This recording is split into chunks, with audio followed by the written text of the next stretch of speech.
Mona, c'est l'histoire de qui?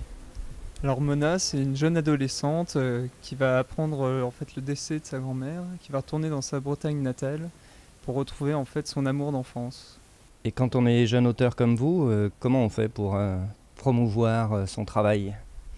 On va dans des librairies pour dédicacer, on fait des salons pour se faire découvrir du grand public et faire pas mal de publicité, là notamment avec le petit bulletin, Lyon BD, faire parler de soi quoi, de façon générale. Le talent ne suffit pas? Non, j'ai peur que ça ne suffise pas aujourd'hui. Il y a trop de monde? Non, il n'y a pas trop de monde, mais faut arriver à se faire une image dans le milieu quoi. Pour vous, c'est quoi l'image que vous voudriez donner? Moi, j'aimerais donner une image d'une bande dessinée proche des personnages, en fait, assez humaine et à la fois poétique. Découvrir un peu, au-delà du personnage, découvrir un peu son intérieur à travers le dessin.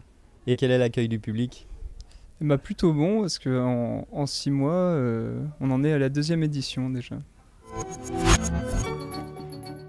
Monsieur Tronchet s'est intéressé au monde du dessous. Pourquoi? Alors le monde du dessous, c'est pas les dessous féminins, désolé.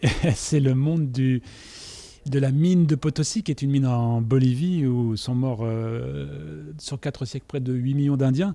Et je m'y suis intéressé parce que nous avons vécu avec ma femme, qui est l'auteur du roman que j'ai adapté, en Amérique du Sud pendant 3 ans, et on est allé en Bolivie où on a découvert ce décor assez fabuleux. Anne Cibran, donc, qui a fait le livre qui précède la bande dessinée, est vraiment descendu dans les mines de Potosi, vraiment a vécu avec ces gens, a parlé le quechua, leur langue d'Indien, et en a ressorti avec véritablement une histoire très incroyablement forte et puissante et très visuelle. C'est ça qui m'a motivé moi, parce que c'est la pensée indienne, c'est cette espèce de mélange de mythologie qui pouvait être représenté en dessin de manière fantastique comme je pense l'avoir fait.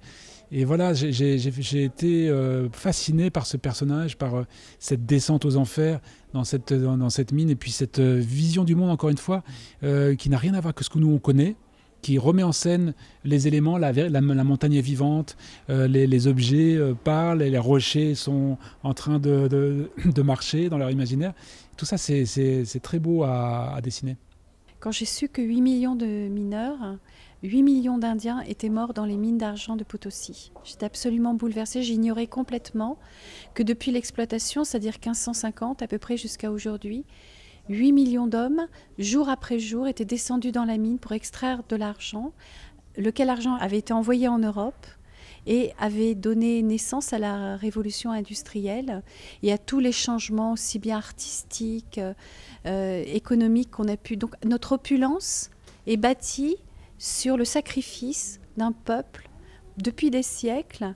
Et ce sacrifice est inconnu. Donc j'ai eu envie, je suis allée jusqu'à Potosi, j'ai rencontré des mineurs qui m'ont emmenée dans la mine.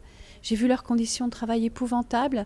J'ai vu surtout que le grand trésor de la montagne, c'est les hommes qui travaillent dans la montagne. C'est pas cet argent qu'on extrait, mais c'est ces existences. C'est ce courage insensé, cette vision qu'ils ont du monde et ce qu'ils arrivent à garder d'intact en dépit de ce qu'ils vivent. Et pour être au plus près de cette enquête, on va dire, vous avez appris leur langue. Oui, j'ai appris leur langue d'abord à Paris, parce qu'il y a l'INALCO, au Langso, on peut apprendre le quechua. C'est quand même incroyable. Et puis après, je l'ai appris en fait avec eux. Ils étaient morts de rire. Au début, je devais avoir un accent pas possible.